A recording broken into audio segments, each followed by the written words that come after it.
see how much kidnappers are looking for victims. My thing is, government should all the stakeholders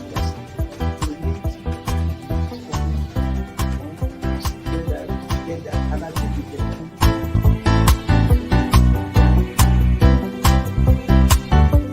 The 3% for the oil producing community is too low. But the support that is needed, and what you get to support your airline people will blossom. This is Nigeria. You need to give people sense of belonging.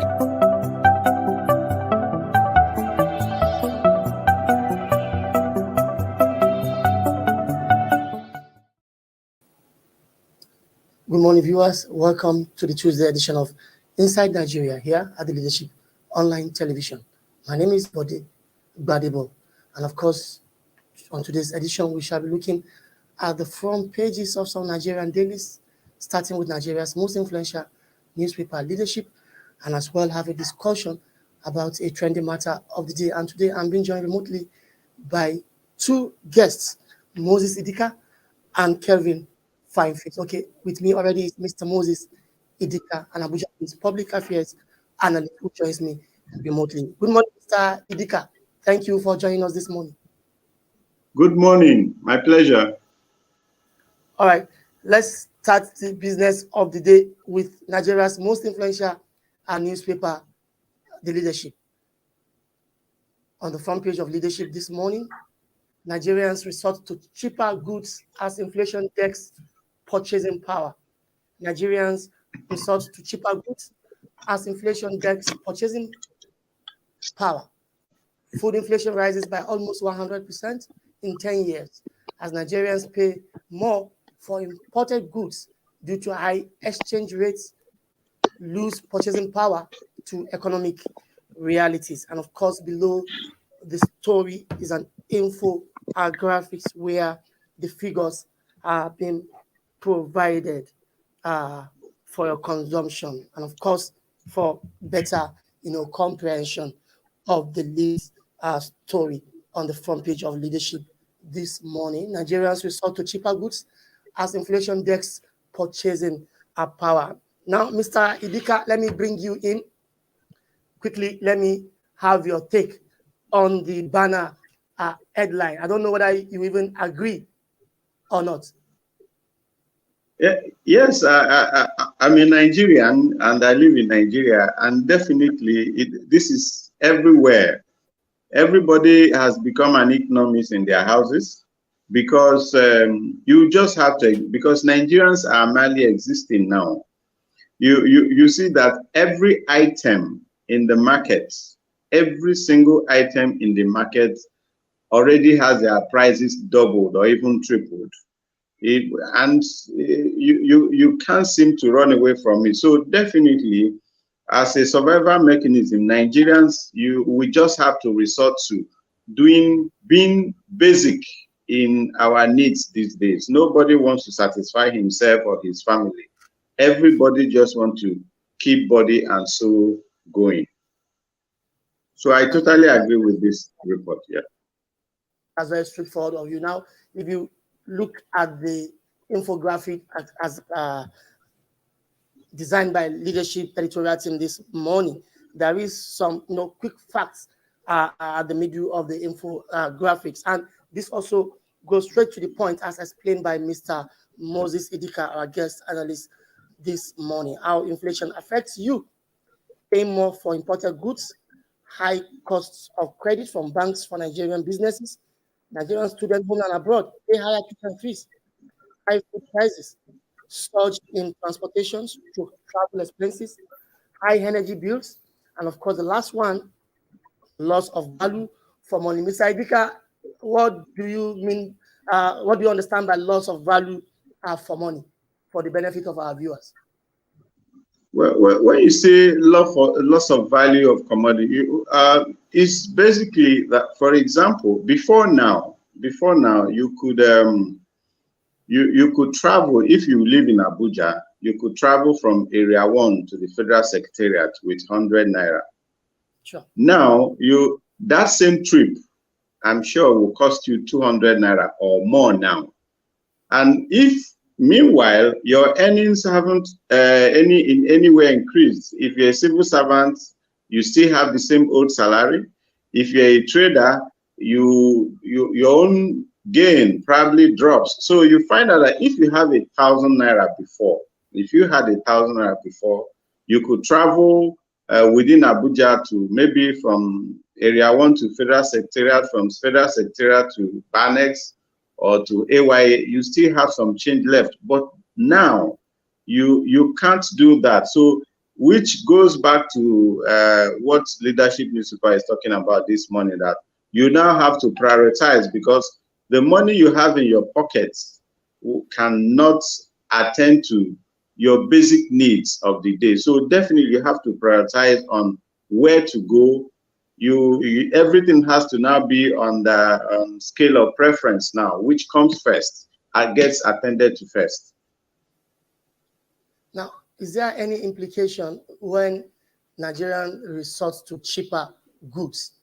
Is there implication? Because if something is cheaper, I understand that the quality is likely to be at par with the price. So if something is cheap, it's expected, though not in all cases, the quality is also cheap.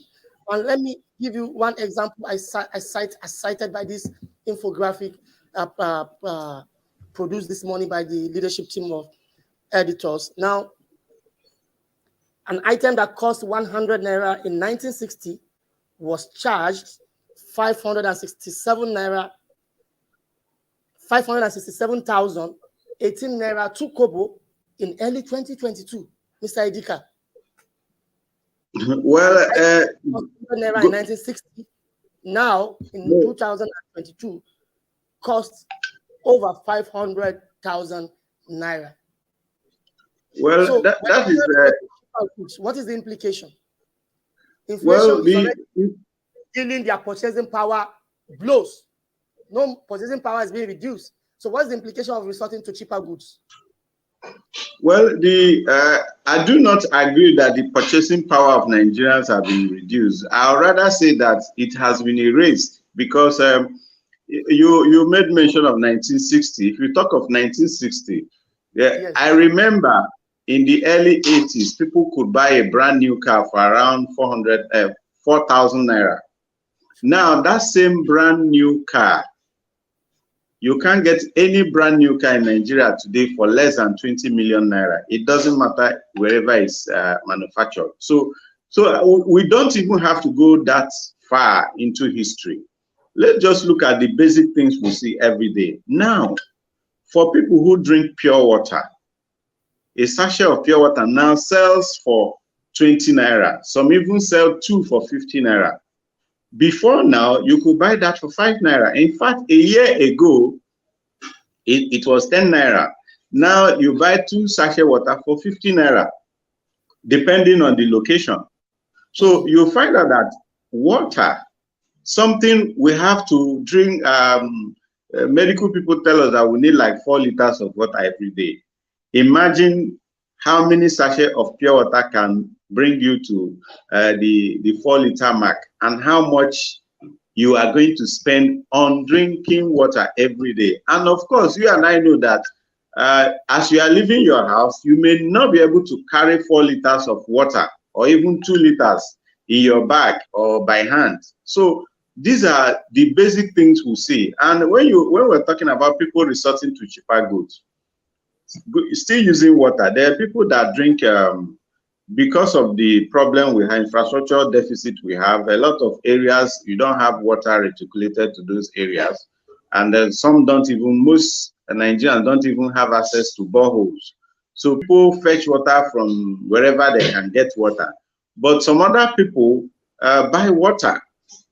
Maybe you could buy before you could buy a carton of water for 500 naira.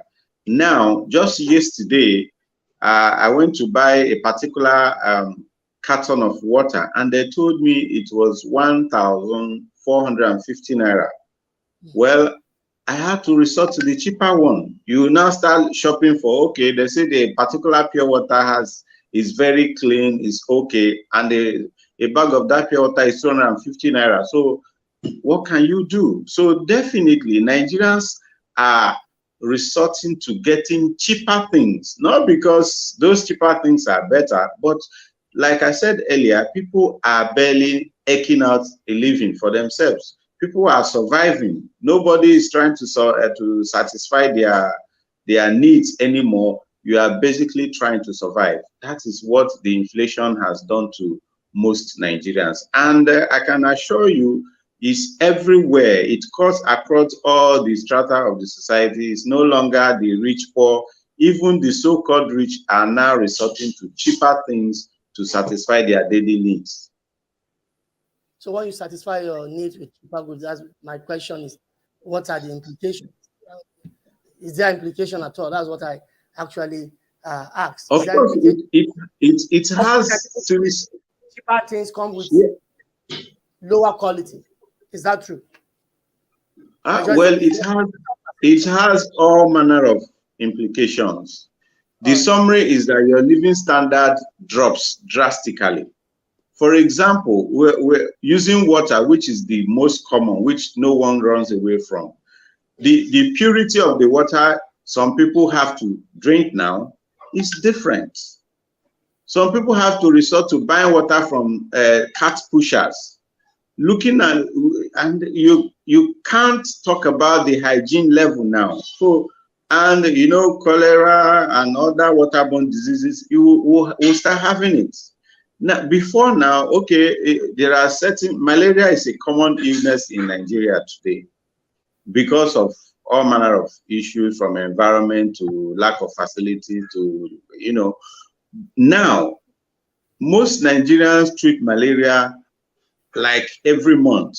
Now, if you can't afford 5,000 naira to get anti-malaria medicine that you are sure of, and you have to go to buy for 500 naira because that is the one you can afford, it has serious implications because, one, it could be fake. So, I mean, it's everywhere. We can't even begin to talk about it. Yeah, that's a good one. Yes, and I want people to actually understand that there are implications which you rightly pointed out. Now we need to move away from that lead story on the front page of Leadership to our sister publication, the National Economy. On the front page of National Economy this morning, Nigeria's textile industry comatose as 115 firms shut down. Nigeria's textile industry comatose as 115 firms shut down.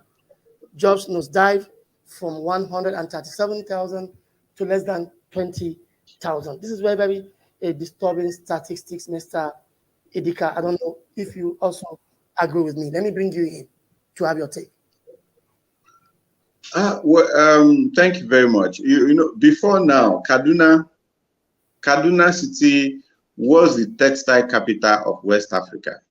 Kaduna had tens of textile factories that were doing well, that employed hundreds of thousands of Nigerians.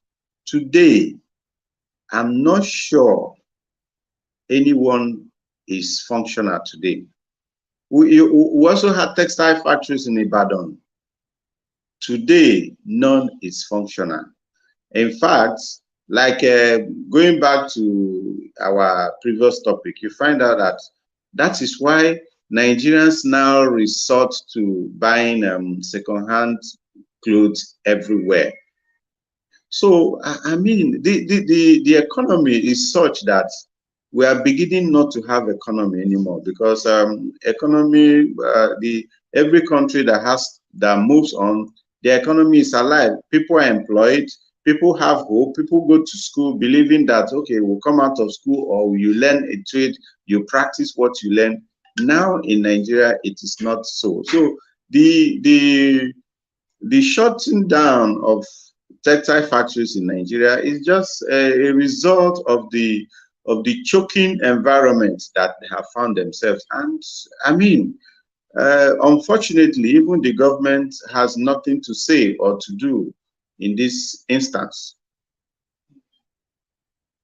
So, I don't know, the government will tell us every day what they are doing to revive. Oh, all right. We are just being joined by our second guest, Mr. Fineface, a polymath who joined us remotely from a location here in Abuja. Mr. Kelvin Fineface, welcome to Inside Nigeria, and thank you for joining us this morning. Good morning. It's my pleasure. Yeah, I know you must have been following what we are saying or what we are discussing on the front page. Well, I just joined and I didn't get to. I only heard what he talked about the Kaduna textile industry collapse. Okay, yes, we are looking at the story on the front page of our sister publication, the business newspaper, National Economy. I think our technical people will show you what we have. Yes, Nigeria's textile industry comatose as 115 firms shut down. Jobs must die from 137,000 to less than 20,000 jobs. And you know that is a trouble for the industry. So let me also have your take before we proceed. Well, it shouldn't be a surprise if we look at the current realities, and with this current administration's inability to look at sectors that truly keep jobs, engage the people, and also help. Because the value chain that comes with the textile industry is huge. You have the farmers in there, you have the skill men in there, you have the businessmen in there. You also have those who, into exports, in there. And so when you look at this value chain and there's no deliberate policy put in place to ensure that this value chain is sustained, then you don't get surprised when you have such kind of collapse of the industry. What is the level of patronage? What kind of support do they have? How have they been able to update the machineries? In that case, what is happening with the cotton farms? Looking at insecurity in the northeast, north central, and northwest, that is kind of bedeviling all of that environment, making it difficult for such industries, to function in order to get the raw materials. What has happened with the power situation in the country? You look at the energy sector, we've had multiple grid collapses and near grid collapses that are taking place. Then you now look at the petroleum industry. You have high cost of diesel. Currently the airlines are crying so bad. You have industries crying. You're buying diesel for about 1,000 naira per liter. So how do you sustain the business? Then you now have citizens that don't have the purchasing power to be able to buy this, the produce or product from these factories because of the high cost. Then you have CBN that is regulating the economy, the currency that is naira has nosedive. It's now running like a masquerade that has left the hands of the handler and running wild, causing destruction. Once the masquerade leaves the hands of the handler, it goes wild and starts causing destructions. That's why we oftentimes have rope tied around the waist of the masquerade so that they can be controlled and how to be to do the display. So you don't expect not to see this kind of collapse to happen if you look at the other factors that I just listed out. Since Mr. Kelvin Fineface connection is not too good. Now, Mr. Idika, let me come back to you. I was about asking you, where do we stand or what do we believe? Because government will always tell us what they are doing to make sure industries, factories are working to reflect the economy. But these things are not working. So what do we believe? What's actually the truth? Because government will tell you, oh, we are doing this, we have this economic policy in place, this, and that. But it seems nothing is working. So what do we believe? Well, definitely nothing is working. Nothing is working. Let me give you an example. Before now in Abuja, there have been fuel queues everywhere for over 6 months. Every day the government comes to tell us that there is fuel, we have reserved for 3 months, we have this. But the government was deliberately telling lies. Now, prices of fuel had been increased a long time ago. If you go to Lagos, if you go to the southeast, if you go to even Lokoja here, they sell at 180. It's available in the filling station. But in Abuja, we were made to queue for several months Now, just last week, they started selling officially at NMPC at 175, some selling 180. Now you can see that the queue on in the filling stations are reduced. Why? Because that is the reality on ground. So each time Nigerian government tells us that they have a fund to revive the textile industry, they have this, they have done this, they sign agreements, they have meetings, committees are set up. Well, we know they are all lies because there is no evidence to back up all these claims. So now, like my colleague already enumerated, when you look at the situation, not just if textile factories have found themselves in Nigeria, there is actually no company that can effectively and gainfully produce anything in Nigeria because everything you need is not there. And of course, like he pointed out, the insecurity situation. Before now, Nigerians, the raw material for producing textiles were actually homegrown. Today, I'm not sure there are any functional cotton farms aside from the wide ones that just grow, and people, it's been an age-old practice to farm cotton in some parts of Nigeria. They just farm because there is nothing else to do. So we can't believe the government because there is no evidence that the government at any point ever took any of these things serious or even ever did anything. It's just normal politicking, propaganda. So there is no truth to whatever the government is saying. The sector has totally collapsed.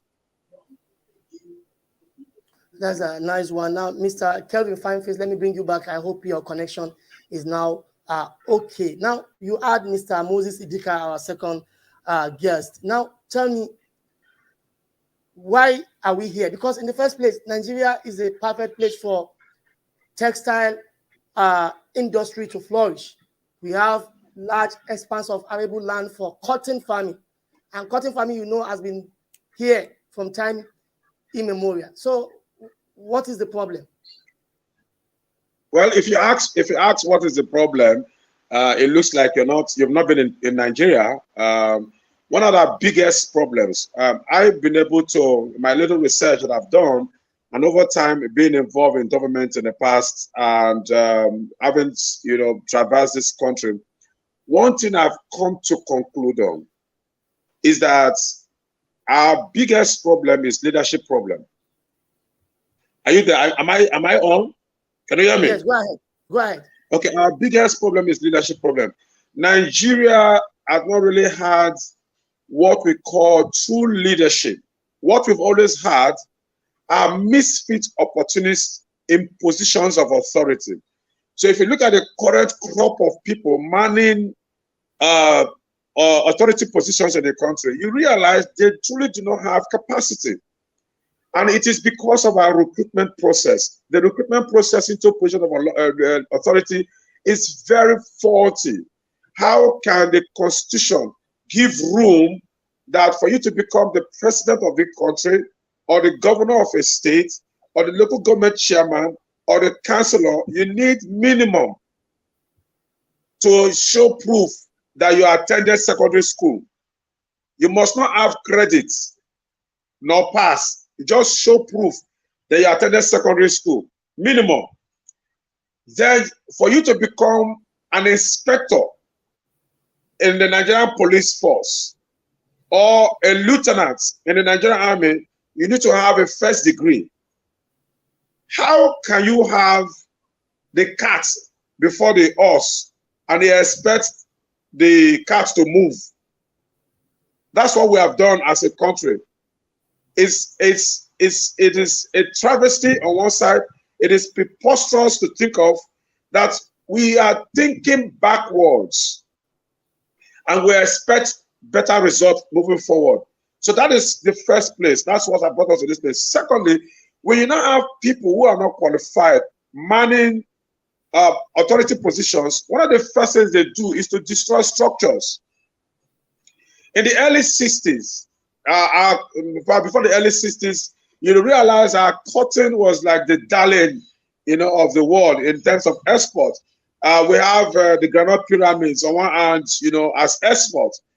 We had agri-produce as a major foreign earner for the country. We got into oil, discovered oil, and realized that we have large amounts of money because we have people who have no business being in government, manning those positions as, in quotes, leaders instead of rulers. They end up wasting all the money in living larger than life lives, instead of putting the money into expanding our agricultural reach in research to have, farming implements, how to be able to have the value chain, established so that we can, have the byproduct of our produce and export them because we have the market. We should be able to have the technology, train more people. They put this money into spending into nonsense things. And we even have some of them even say that our problem is how to spend the money that we have. We have too much money. So we started dashing money to different countries. Dubai was one of those countries that Nigeria they gave money to for free. Today, Dubai is trying to see how they can utilize their desert land to export produce out of that place. Improvement of technology. So you see, that is one of the ways we go to this where we are today. Another factor was the fact that we now have this ethno-religious sentiments that bedeviled our political linings, where people who are qualified are not given the opportunity to be in charge of certain responsibilities. It is based on ethnic or religious sentiments. People are employed who don't have any business being in those positions.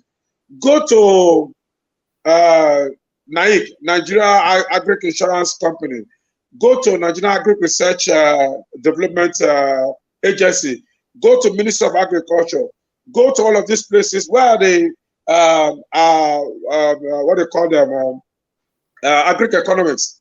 You go to all of these places, you find out that people who occupy those positions, raw material research is there.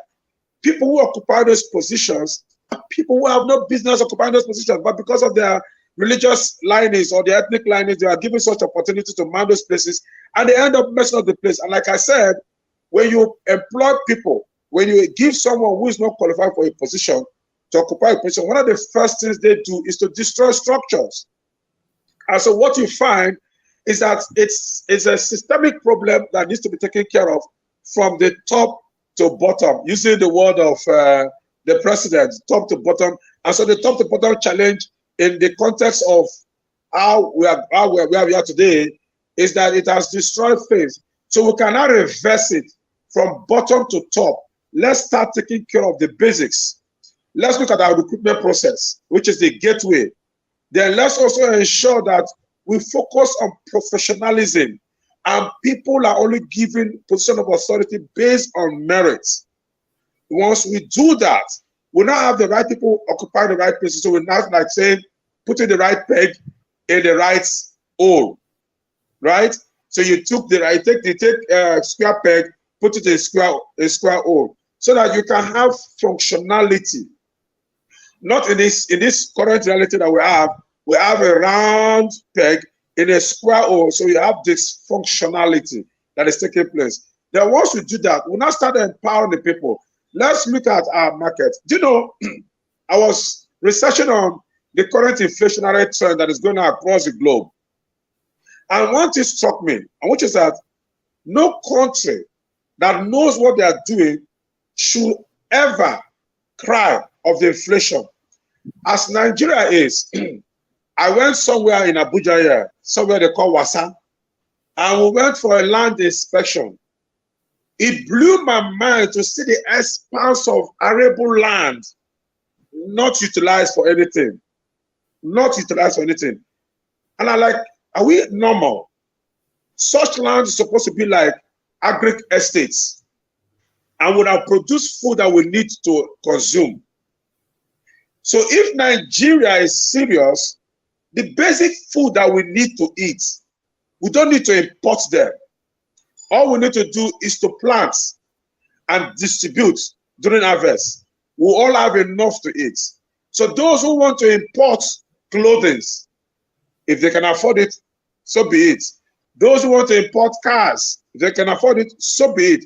So we'll now look at industries within the terrain and see how we can improve those industries. I'm not advertising for but it's one of those companies in Nigeria. I saw JMG company. They're also trying to come up with Meccano. They are coming up with vehicles. We have Nodes in Lagos. We can now encourage those industries to manufacture vehicles that Nigerians can buy at an affordable rate.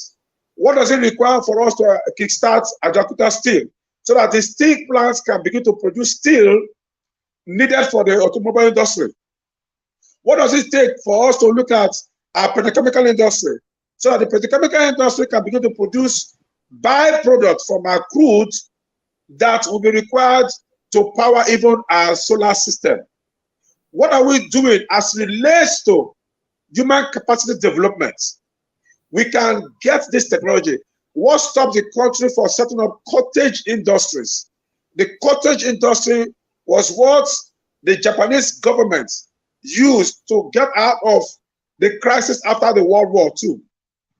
Because they had set up cottage industry, the people were working hard and they improved on their technology and they were buying local. Buy local, use local, and it improved their industry. And they started exporting what they had, and today Japanese vehicles are everywhere. Because of that, we can do it if we have purposeful leadership, and if we have a people who understand the power behind the voters' card.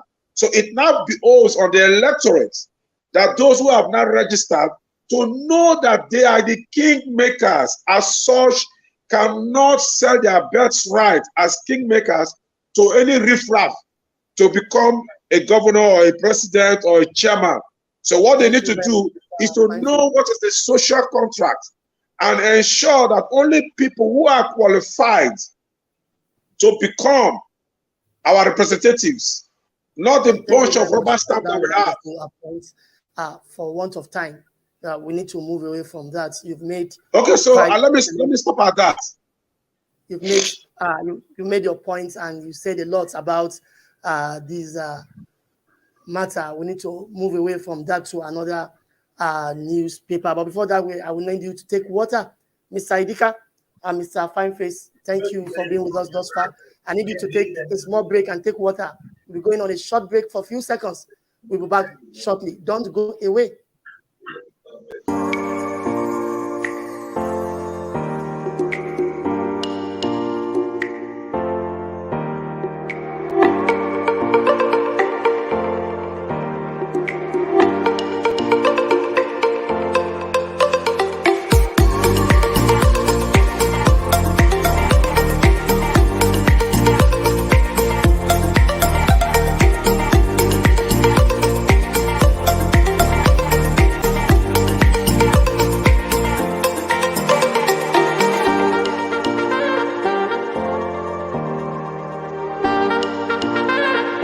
For sponsorship and advert placements, please contact 080-3688-6158. Last Word Leadership Podcast Studio. You have the last word.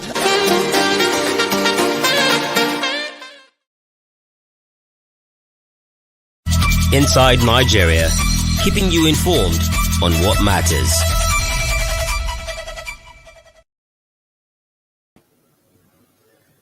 Welcome back. It's still Inside Nigeria for this Tuesday morning, August 9, 2022. I've been speaking to Mr. Moses Idika, an Abuja-based public affairs analyst, and Mr. Kelvin Fineface, an Abuja-based polymath, who have been helping us to dissect the front pages of the dailies this morning. Now, we need to go to the third newspaper on our menu this morning as we wind down the show this morning. We'll be talking about politics and a bit of business in the petroleum industry, the Nigerian petroleum sector. Now, let's go to the front page of the Punch newspaper, which reported politics this morning. Peace talks suffer. UK descend on Atiku's men. Peace talks suffer. Wike descends on Atiku's men. You cannot go to Abuja and hold meetings against me. Wike tells PDP chieftains. Rivers governor uncomfortable with my closeness to Atiku. Senator Lee Maiba. We will use our vote against those who think Rivers doesn't matter, says Governor Wike. And that's the story on the front page of the Punch newspaper this morning. Let me bring in my guest again, Mr. Moses Idika and Mr. Kelvin Fine Face. Let me start with Mr. Idika. Mr. Idika, is Governor Nyesom Wike of Rivers not overreaching himself? This is getting too much.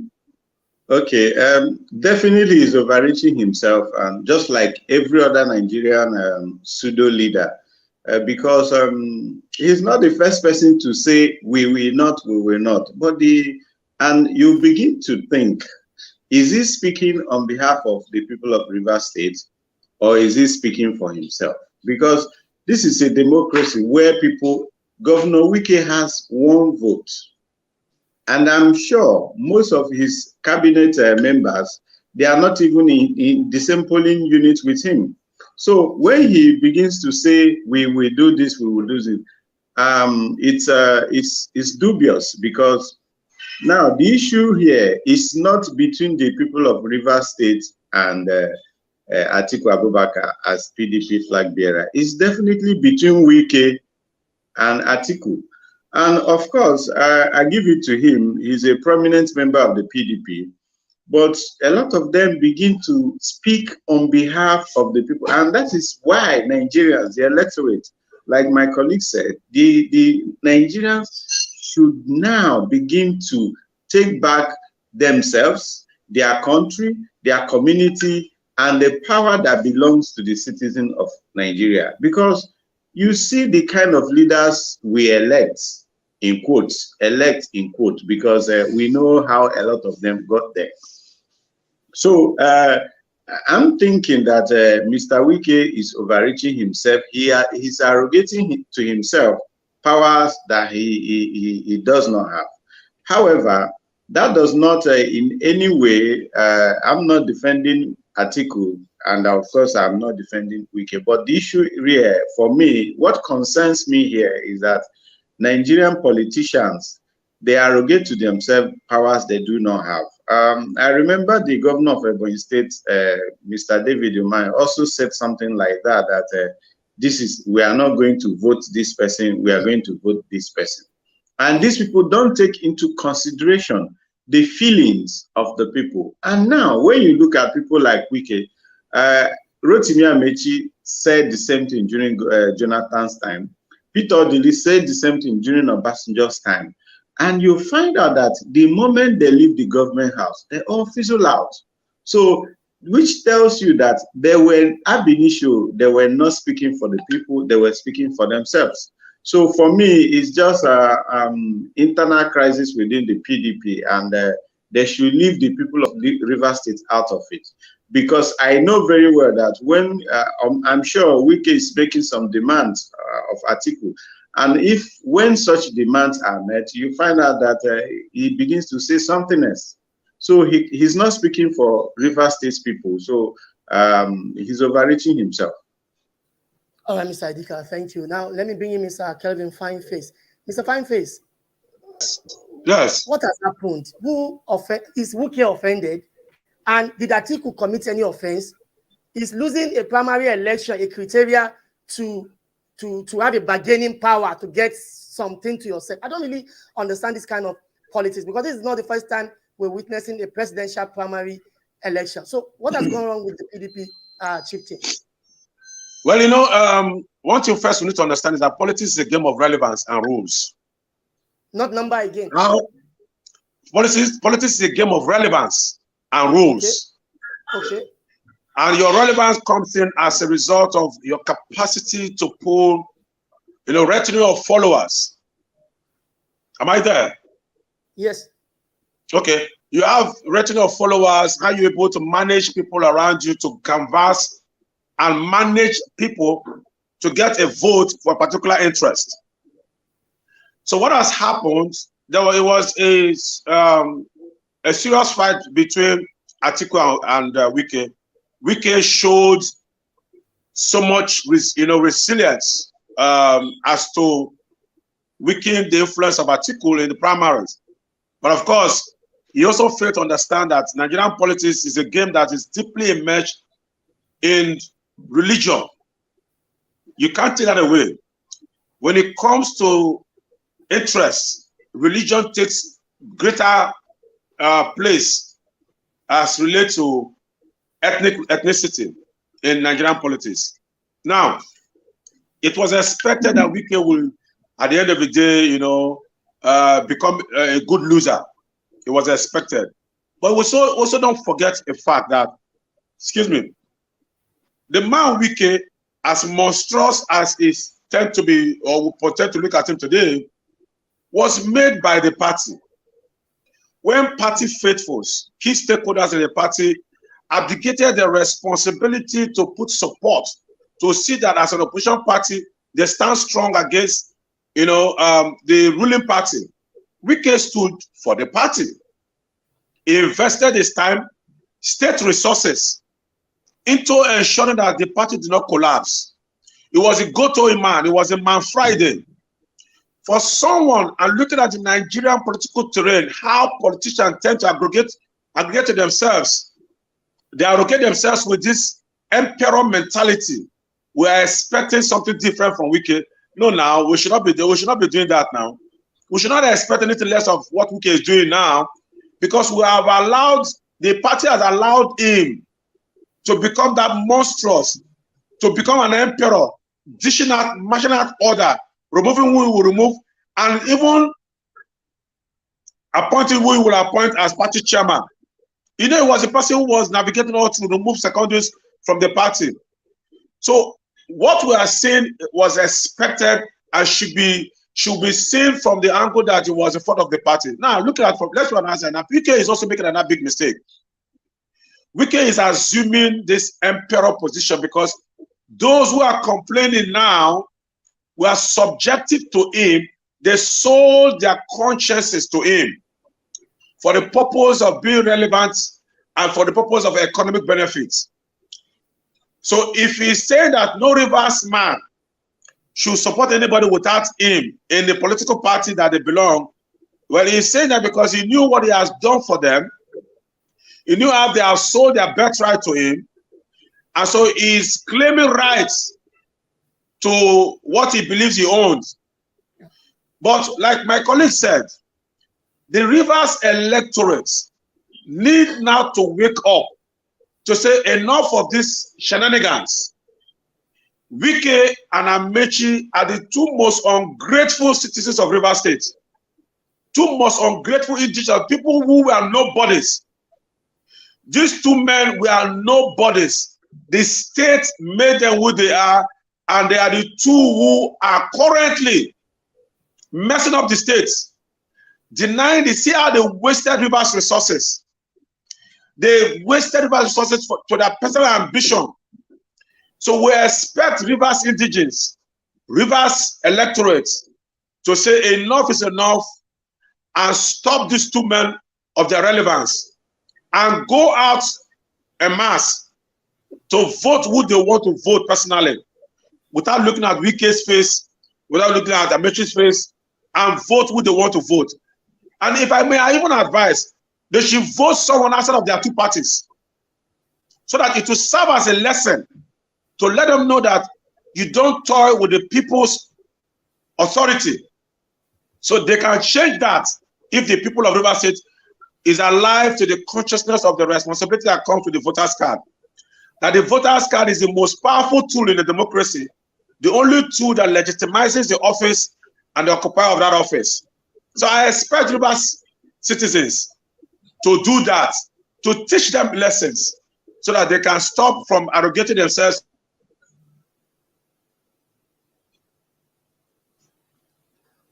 Oh, quite unfortunate there, and Mr. Fineface made a lot of points. Now, before we move away, Mr. Adik, I want you to quickly comment, because Mr. Kelvin Fineface raised two issues.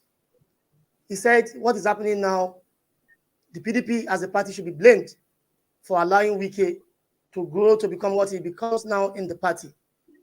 And secondly, he also made a very, very valid point about two Rivers people having a supremacy battle, making Rivers to be unpeaceful. And these are people who benefited from Rivers. Rivers made them, and now they are now engaged in supremacy battle, making Rivers to be unpeaceful. Wike and the immediate past Minister of Transportation, Rotimi Chibuike Amechi. I don't know if you agree with this before we quickly move away. Yeah, I totally agree with this. However, you see, I said it earlier that Wike will also fizzle out. You can agree with me that Amechi has fizzled out. Why? Because they also took, Amechi took Rivers people for granted. Just like an average Nigerian politician who will come and tell you that we will do this, we will do this. However, in their private say I, they use I, but when they want to talk to the media, they say we will, arrogating everybody's powers to themselves. Now, it's not just the people of Rivers State. That is why some of us are very happy with the new Electoral Act that actually further strengthens the electoral system, where Nigerians can actually vote and ensure that their votes can count, like we had in Osun State, where people stood their ground and say, irrespective of the ruling party, irrespective of whatever, this is where we are voting, and they voted and their votes counted. So we don't even have to belabor all these things, because we are in Nigeria where there is nothing that is going on. We're in Nigeria where you see, they say people are making projects. Those projects are actually for personal aggrandizement. And that is why you have abandoned properties and government projects everywhere, because they are not thinking as those things to be beneficial to the society. They are thinking of themselves. They are thinking, okay, I did this, I did it. And that is why we are where we are here in Nigeria today. So I will be saying that Nigerians all over Nigeria, from the State House of Assembly, because the ward councillor and the local government chairman, we can't say anything about that until INEC begins to conduct those elections. So we should be talking about from the State House of Assembly, the governor, the House of Reps, the Senate, and the president. Nigerians should stamp their feet on the ground and say, enough is enough. This is the person we want, and good enough. We have other options in other political parties. So, and also those who are seeking to into all these elective offices, they should begin to talk to Nigerians with the realities we see, not making promises that you cannot keep. Promises you know that it will take you Herculean task to take. So why those who are seeking elective offices should be talking to Nigeria. Nigerians should be asking questions so that we don't end up getting what we have got this time around. All right. Thank you, Mr. Idika. Thank you for that. Because of want of time, we need to quickly go to the last newspaper on our menu this morning. I hope Mr. Kelvin Fineface is back. All right. We have lost the connection with Mr. Kelvin Fineface. Now, I need you to see the last paper before we go because of time. And that is the THISDAY newspaper this morning. And on the front page of THISDAY, NUPRC stands firm on Mobi Seplat no deal. Instead, status quo remains. The Nigerian Upstream Petroleum Regulatory Commission stands firm on Mobi Seplat no deal. Insists status quo remains. Mr. Dika, let me quickly bring you him for want of time. I don't know if you saw this story breaking out yesterday that the President Muhammadu Buhari, as the Minister of Petroleum Resources, exercised his power to approve the deal between Seplat Energy, a Nigerian company, and ExxonMobil, so that Seplat will acquire the Nigerian, the Mobil producing Nigerian Unlimited, the asset, which is the Nigerian version of Exxon and Mobil. But a few hours later, the regulator, that is the NUPRC, Nigerian Upstream Petroleum Regulatory Commission, said, well, that is not done. It is only the regulator that has the power to do that, not Buhari as Minister of Petroleum. I don't know if you have seen this story and you are conversant with development. Well, I can't be conversant with this, but I've seen the story. I can't be conversant with it because why? The Nigerian oil and gas sector is the most opaque of such sector anywhere on the planet. You don't know what goes on there. Nigeria is the 7th or so largest producer of crude in Nigeria. But even Nigerians, we don't know the amount of crude we produce. We know that the OPEC will tell us that we can produce 2 million barrels per day and all that.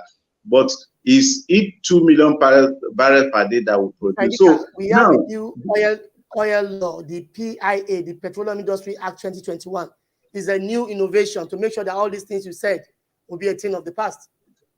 Yes, but the fact is that it's not been implemented yet. They can tell us that they are implementing it, but we all know that it's not so. However, on the issue of the Seplat and ExxonMobil, yes, it's Seplat as a private company or whatever it is, can actually do business with whoever they want. But the issue is, what is in it? What are they bringing? Now, yes, because what we really know is that the Nigerian oil and gas sector is becoming volatile and sometimes as no longer as profitable as it used to be. So a lot of all these IOCs are trying, international companies are trying to divest their assets and go somewhere else, and or like, okay, giving them to surrogate Nigerian companies. And now that is where the issue is. You can see the president is stepping in now for certain interests which the presidency have not disclosed. You just remember the Minister of Petroleum Resources. Yes, and his Minister of Petroleum Resources, he can't tell us exactly what goes on in that sector. He can't, as Minister of Petroleum Resources. Let's leave it there because of time. And I need you to see an interesting story before we end the show this morning. You know, the Commonwealth Games in Birmingham, United Kingdom has come and gone. And you know, the Team Nigeria story was the talking point almost everywhere in the last few days. Now, let me show you an interesting banner headline by Leadership newspaper yesterday about the Commonwealth Game 2022 in Birmingham.